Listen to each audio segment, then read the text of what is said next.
I've been married to my wife Carol for 38 years, and in all that time, I have learned one thing above everything else. Silence is not the same as peace. I learned that distinction the hard way, not gradually, the way most hard lessons come to you in life. I learned it on a Tuesday morning in October, standing in my own kitchen, watching my wife of 38 years scrub a cast iron skillet at 6 in the morning with her hands shaking from exhaustion, and I said nothing. I stood there with my coffee cup and I said absolutely nothing. That moment still sits with me, friends. It still sits heavy. My name is not important. What matters is that I am 63 years old. I spent 31 years working as an electrician and later a project manager for a commercial construction firm in Columbus, Ohio, and I raised one son, my son, Marcus. I gave that boy everything I knew how to give. I taught him to change a tire in the rain. I sat with him at the hospital when he broke his collarbone at 14. I co-signed his first apartment lease when he was 22 and starting out, because that's what fathers do. You show up, you carry things. You don't make the people you love carry things alone. Marcus married Nicole 3 years ago. She was sharp, well-dressed, worked in corporate event planning. At the wedding, she told me I had good energy for an older man. I smiled and let that pass. Carol squeezed my arm under the table. For the first year, things were manageable. We saw them at holidays. Nicole had opinions, strong ones, delivered with the confidence of someone who had never once been wrong in her own mind, but Marcus seemed happy, and I told myself that was enough. Carol told me she thought Nicole was a little cold, but Carol is generous by nature, and I could tell she was trying. Then Marcus and Nicole bought a house 20 minutes from ours, and something shifted. It started small. Nicole began referring to our home as the family house, as though it were a shared property rather than the place Carol and I had paid a mortgage on for 26 years. She would call on a Thursday evening and say they were planning to come by Sunday, not asking, just informing. Carol would rearrange her weekend. She would bake something. She would make sure there were clean towels in the guest bathroom, even though they weren't staying over. I noticed.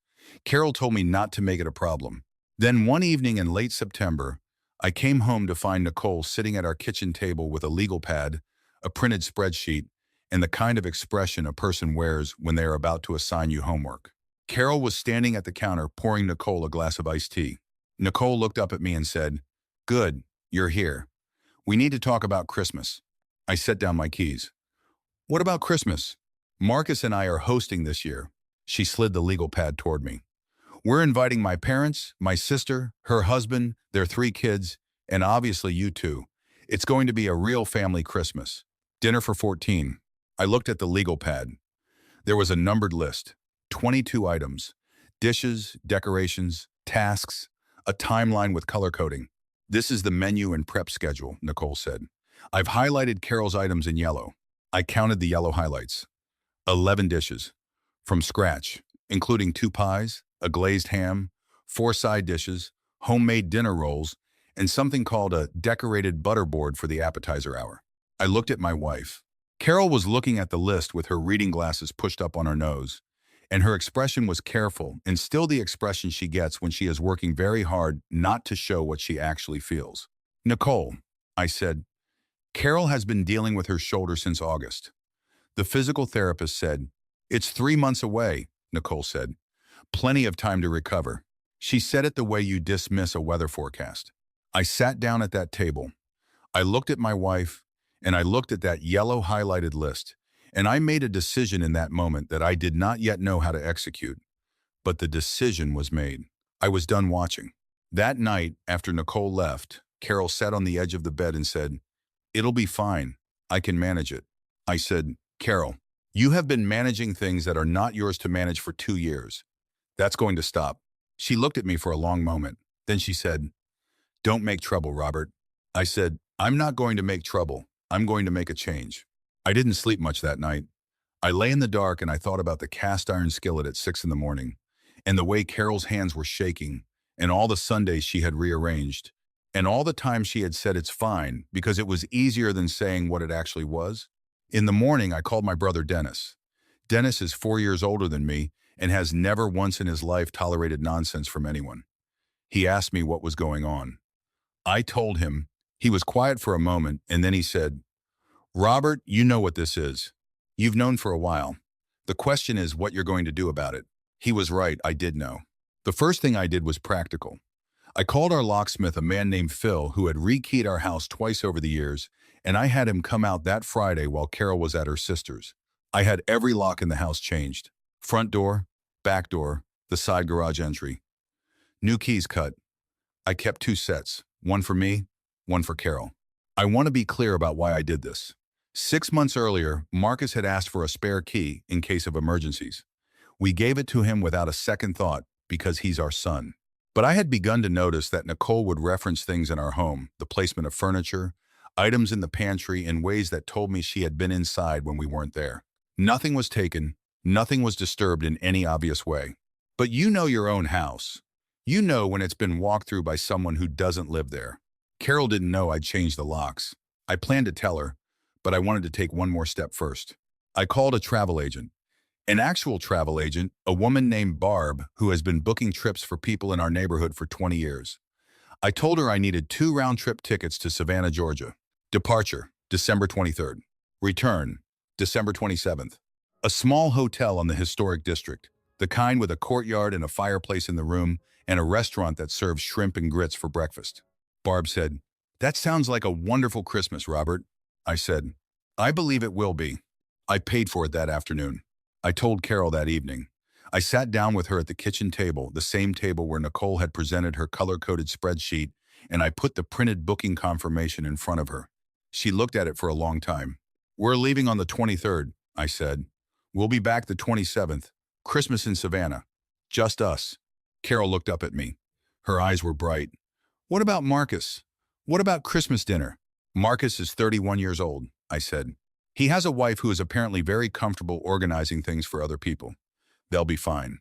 Carol was quiet. Then she said, very softly, "I don't want to cause a scene, Robert." I reached across the table and I put my hand over hers and I said, "You're not causing anything. I am, and I'm comfortable with that." She laughed. It was the first real laugh I'd heard from her in weeks. Now, friends, I want to tell you something about what happened next. Because some of you might be thinking, "All right, you changed the locks and booked a trip, but surely you at least told them. Surely there was a conversation." There was. I called Marcus on a Saturday morning, 2 weeks after I'd booked the tickets. I told him calmly and clearly that Carol and I would not be attending Christmas this year. I told him we had made other plans. The silence on the phone lasted about 4 seconds. Then Marcus said, "What do you mean other plans?" "Nicole already has everything scheduled. She's counting on Mom for the cooking." I said, "Marcus, your mother's shoulder has not fully healed. She cannot prepare 11 dishes for a party of 14. He said, "It's not a party, it's a family Christmas." I said, "I understand that, and I'm telling you that Carol is not available to cook for it." Then Marcus said something that I have thought about every day since. He said, "Dad, Nicole has already told her parents Carol is handling the food. It would be embarrassing to change that now." I let that sit in the air for a moment. Then I said, "Son, the embarrassment you're worried about is Nicole's. The person I'm worried about is your mother. Those 2 concerns are not equal to me." Marcus said he needed to talk to Nicole. I told him to take all the time he needed.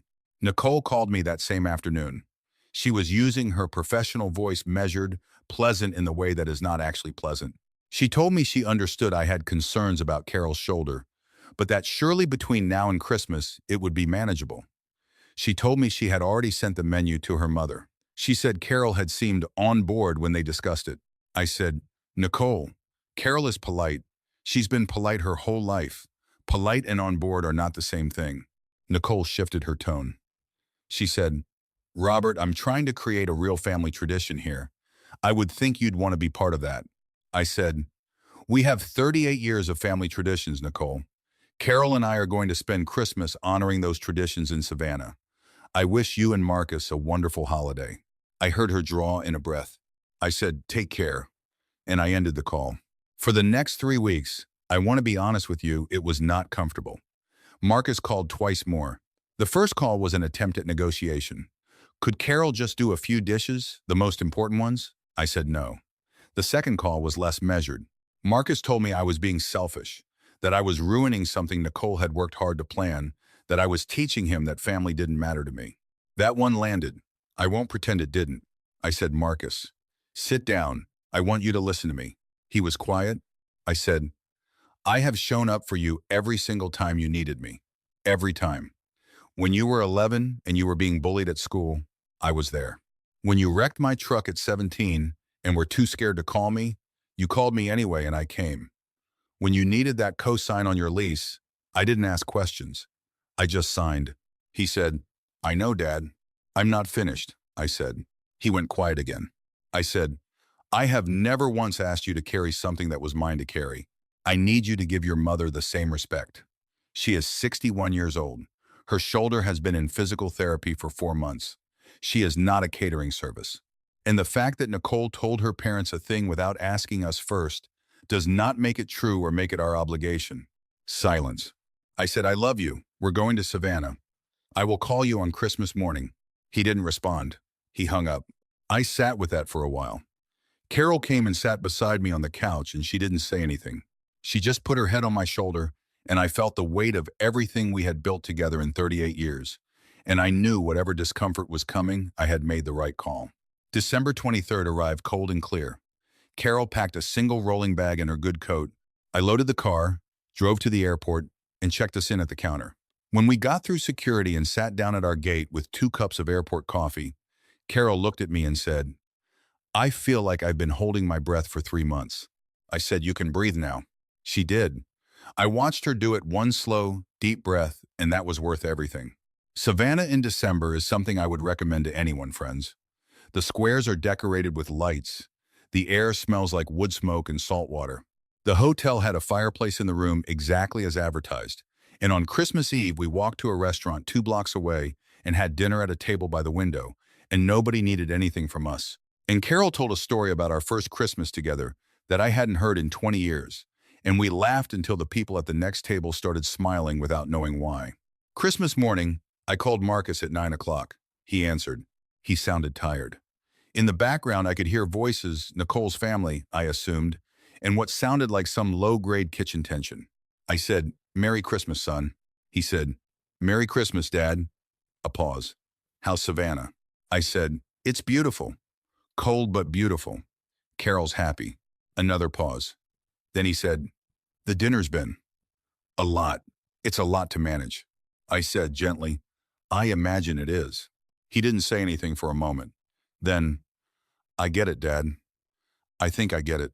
I said, good. That's good, Marcus. I told him we'd see them when we got back. I told him I loved him. He said it back. And then I put the phone down and Carol handed me a cup of coffee and we sat by the window watching the street below, and it was quiet and warm and entirely our own. Now, some of you watching this might be thinking, that's not enough. He should have done more.